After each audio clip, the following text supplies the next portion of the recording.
Assalamualaikum and a very good morning to everyone that is listening.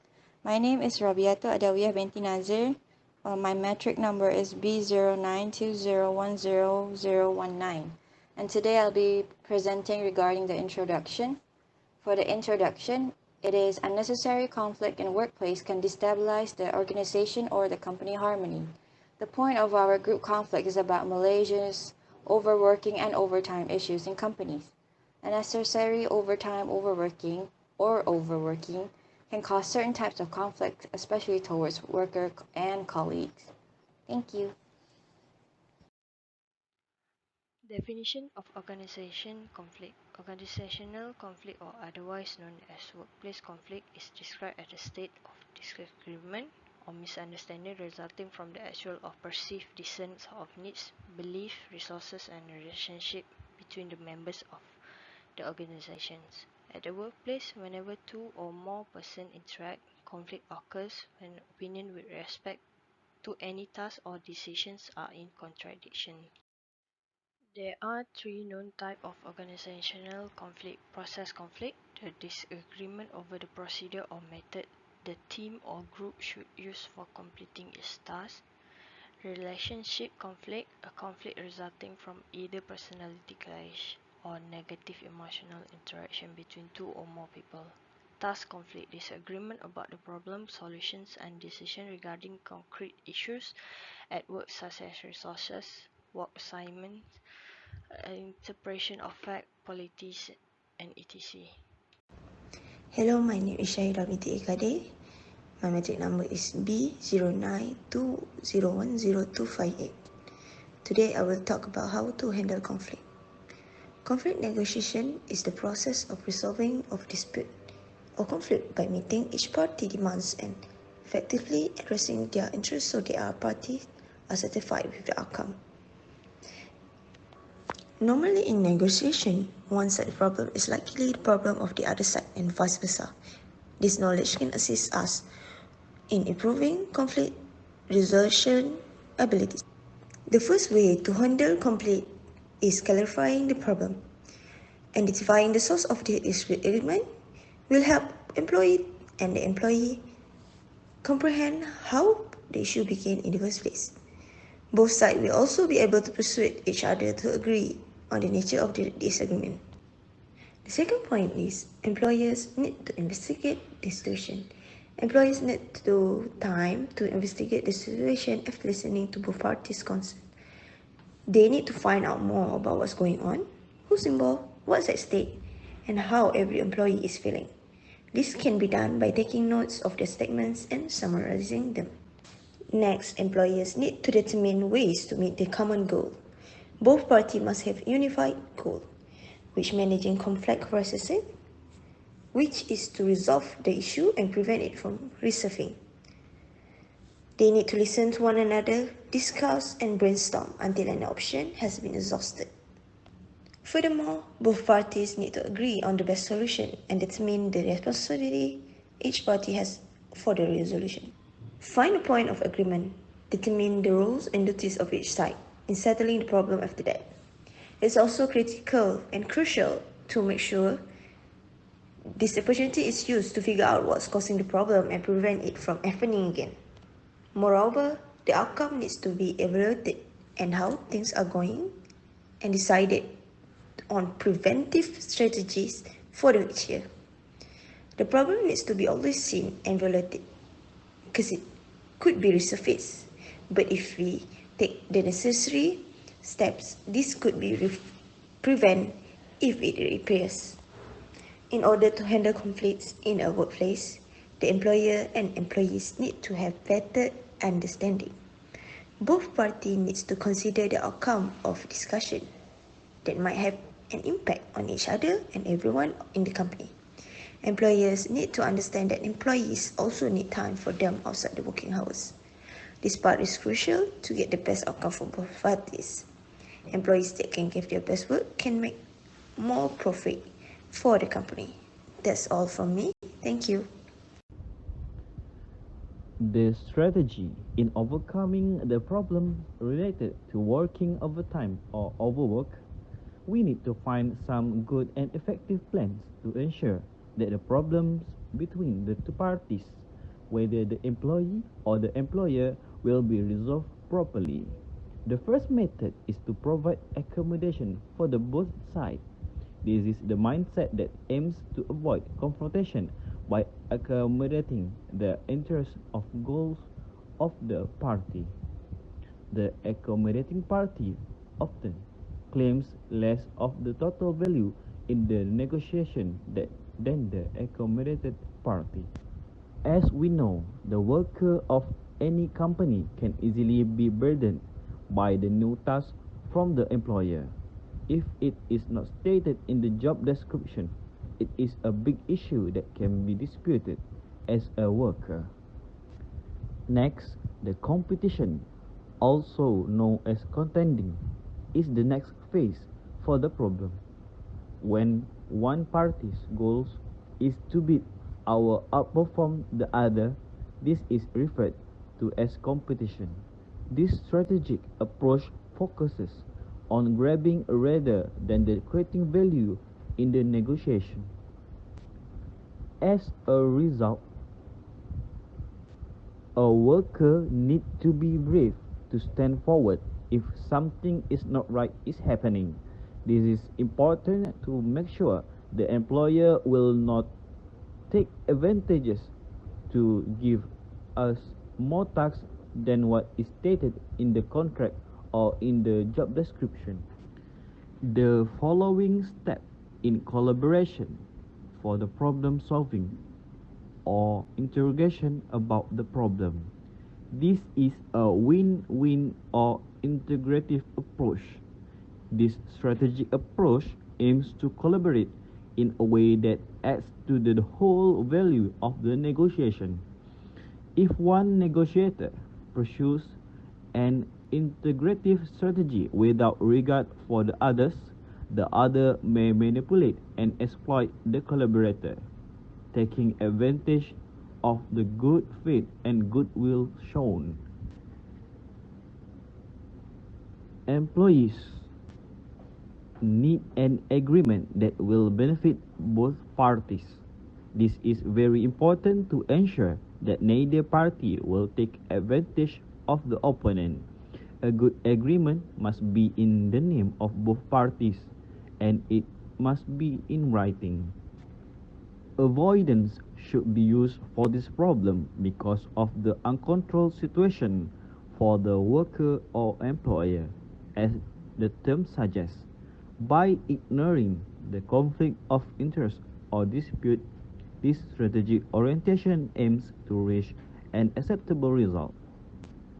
Nevertheless, in many of the suggestions presented above, we need to use the best way according to the situation appropriate to the current situation. This is because what different people will experience in different and perhaps what the employer of any company has to offer is different in any place. Hi, I'm Nazira and I will be presenting the reflection which related solution with evidence.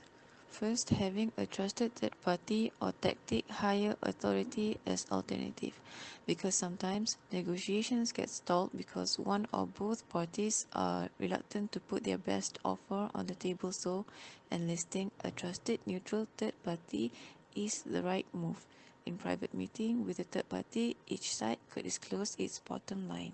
Second, applying the correct strategies. Mapping out the negotiation process can help you avoid making false assumptions during your talks, in addition to enabling more efficient and streamlined negotiations. Then, after that, know your objectives. Having a reason to negotiate an issue and identify the objective criteria of negotiations, and take time to investigate the situation after listening to both parties' concerns. This is because negotiators shouldn't jump to conclusions after a quick negotiate to avoid loss or bad decisions made. Assalamualaikum warahmatullahi wabarakatuh. My name is Nur Yasmin Amira binti Ismail Aizal. My metric number is P0920101138. And today I'm going to talk about important knowledge learned from working overtime. Firstly, working overtime gives additional money. This provides for greater pay and greater spending money for things other than work, such as family trips or boosting rainy day reserve. Working extra may also assist improve a career by demonstrating how dependable and motivated a person is in their work. The benefits of overtime for the company include having more hourly employees who do not need to be paid a salary or extra benefits in return for increased productivity when needed.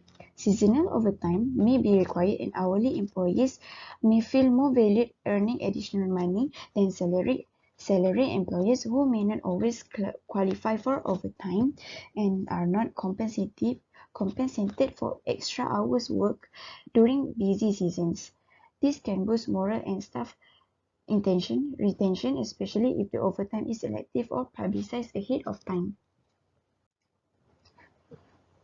Second, better productivity for the company. There are several professions where the task is delivered and the consequences are directly related. A copywriter, a graphic designer, or a software developer are some of the greatest examples. In reality, a smart manager does not really care if the task is completed an hour before the deadline or over a week. If the project is completed on time, and this is likely the most significant advantage of overtime for the employer. However, many projects are completed within a particular time frame. For example, an employee is paid an indefinite amount of bookkeeping or analysis, and this should come as no surprise. Given that spending longer hours lead to more work, there is another example where the overtime paradigm collides with common understanding. Companies respect productivity personnel because they provide the value that the end client seeks. Working extra increases an employee's worth in the business, ensuring his or her status enhancing performance. The third one, important knowledge that we can learn is working overtime give bad impact on culture.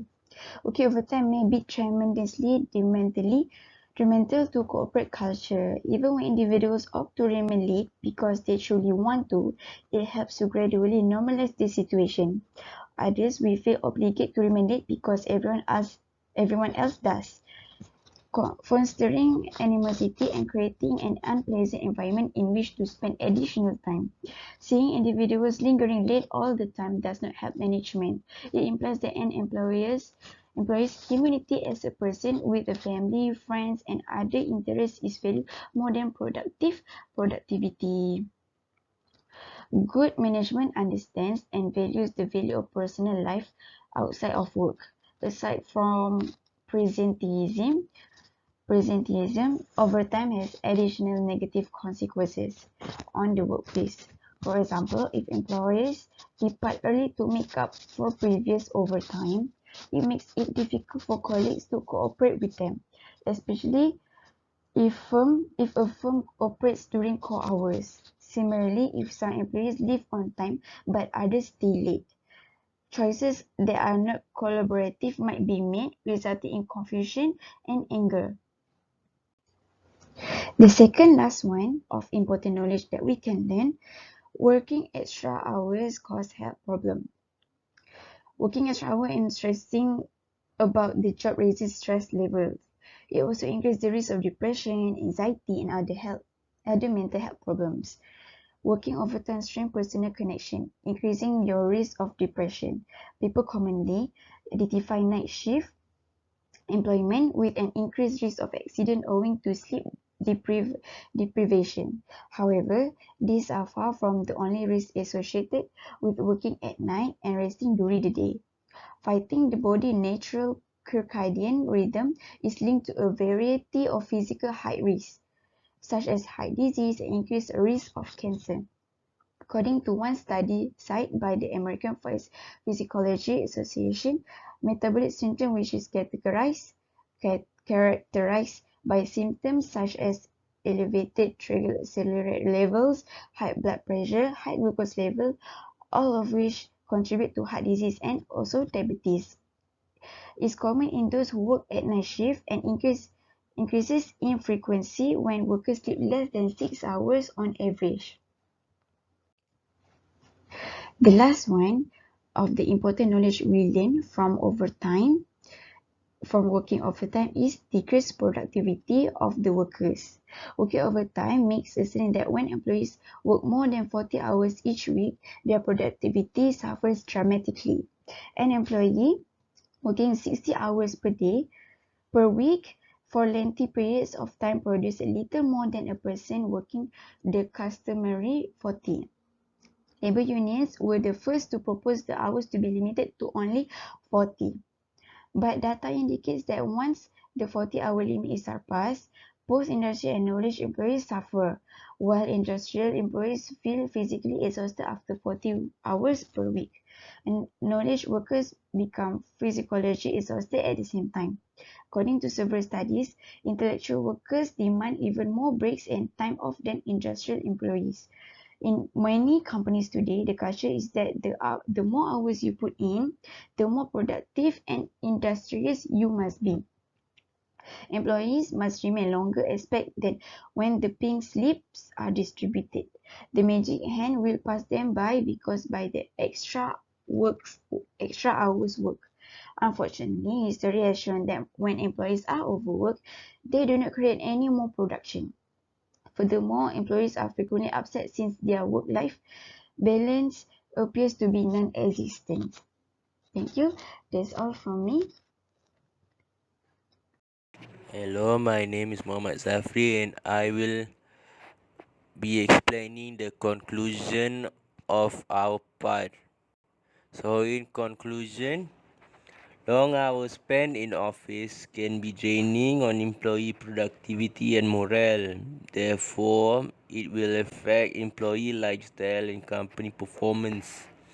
Based on this study, it clearly shown that working overtime might be efficient at first for increasing productivity, but doing it regularly may cause some consequences to the employee, which is risky to their health and will risk company performance too.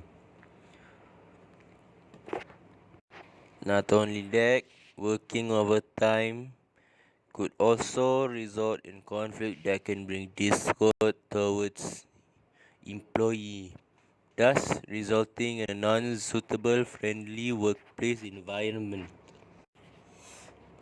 One of the ways organization can improve employee productivity is by human resource manager prove that they can take care of their employees, including when they leave the company. It is not easy for any company to implement good productivity plan.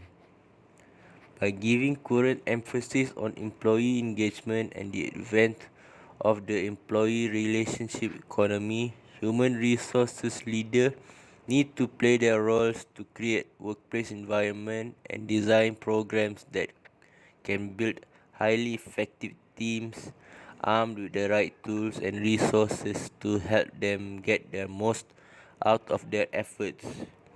Knowledge gained from this assignment is that presentism thrives in a culture that honors busy is a poor judge of productivity.